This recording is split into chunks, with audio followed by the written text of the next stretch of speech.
This photo was taken on the morning of September 13, 1982.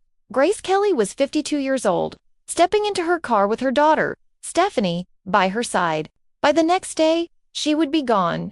Now, look at this other photo. April 1956. She's 26, wearing her wedding gown, a crown on her head, watched by millions around the world. The actress who became a princess, the fairy tale that turned real. But what happened between those two moments? What truly caused her death on that winding mountain road? The truth isn't what most people believe. Grace Patricia Kelly was born on November 12, 1929, in Philadelphia. She came from old money. Her father, Jack Kelly, was an Olympic champion and a self-made millionaire. The family lived under strict Catholic rules, and Grace, the quiet middle child, learned fast that perfection got her noticed. She chased that perfection all her life. Acting was her escape. Her family disapproved, wasn't considered respectable. But Grace was determined. At 18, she moved to New York, enrolled at the American Academy of Dramatic Arts, and started modeling to make rent. By 1950, television and small theater roles came her way. Then Hollywood called. Her film debut came in 14 Hours in 1951. Small part, easy to miss, but she caught attention. That face, that composure, the air of cold elegance that directors loved.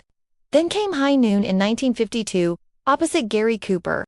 She played the pure, moral wife, and audiences couldn't look away. Hollywood had a new obsession in. One man wanted her more than anyone. Alfred Hitchcock. Hitchcock saw something rare in Grace Kelly. She was cool, restrained, almost untouchable. He made her his muse, his perfect leading lady. Dial M for Murder, Rear Window, To Catch a Thief, 3 films, 3 masterpieces. Her beauty wasn't fragile. It was controlled, mysterious. Look at her in Rear Window. That's not just performance. That's command. Then came The Country Girl. No glamour, no gloss, just raw emotion. She won the Oscar for Best Actress at Hollywood belonged to her. And then, one chance meeting changed everything. Cannes, May 1955. Grace Kelly meets Prince Rainier III of Monaco during a photo session. It was meant to be publicity. A few minutes of polite conversation, but something happened. They talked for an hour. Letters followed, private, constant. He was lonely, leading a small country in trouble.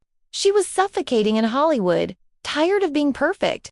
That December, he visited her family in Philadelphia and proposed with a 12-carat diamond ring. By January 1956, their engagement was global news. But few knew the truth. Grace's family had to pay a dowry of $2 million. Even fairy tales come with invoices. April 19, 1956. The wedding, the dress, the crown. 30 million people watching on live TV. Grace Kelly became Her Serene Highness, Princess Grace of Monaco. At 26, she left everything behind. Every script, every role, every dream gone. Her marriage contract forbade her from ever acting again. Monaco's princess could not play make, so she became a royal, full-time. 3 children followed. Caroline, Albert, Stephanie. Her smile was flawless, her posture perfect. But look closer at photos from later years. The sadness in her eyes tells another story. In 1964, Hitchcock asked her to return for Marnie. She accepted. Then Monaco erupted.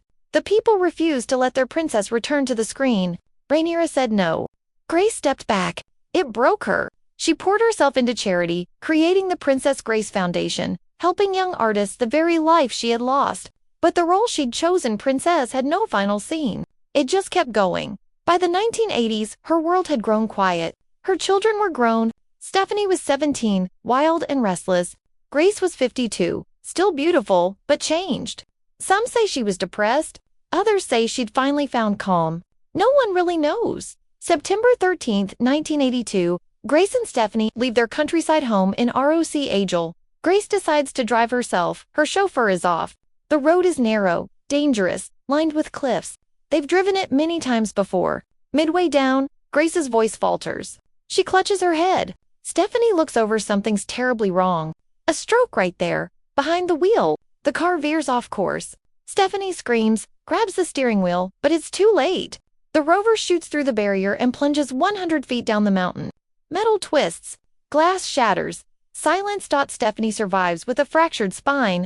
Grace doesn't wake. She's rushed to Princess Grace Hospital. The name, a cruel irony. The doctors try everything, but the stroke and crash have done their work. On September 14, 1982, life support is turned off. Grace Kelly, Princess Grace of Monaco at 52. Rumors follow. Was she unhappy? Trying to escape? Was someone else driving? None of it true. Just a stroke. Just fate. Just heartbreak. At her funeral, Rhaenyra stands broken. Caroline weeps. Albert remains stoic. Stephanie, her face pale, carries the guilt of survival. The cameras capture grief, but what they really capture is the end of a story that was never a fairy tale. Look again at the two photos. The radiant bride of 1956, the weary woman of 1982. Between them lies the price of perfection. Grace Kelly gave everything: her art, her freedom, her identity for a crown. She spent 26 years playing a role she could never leave. In the end, she died far from the lights, doing something ordinary, driving her daughter home. No cameras, no applause, just silence. Grace Kelly proved that the dream can cost you everything. If you enjoyed this video, don't forget to like, comment, and subscribe for more untold Hollywood stories. Thanks for watching, and see you in the next one.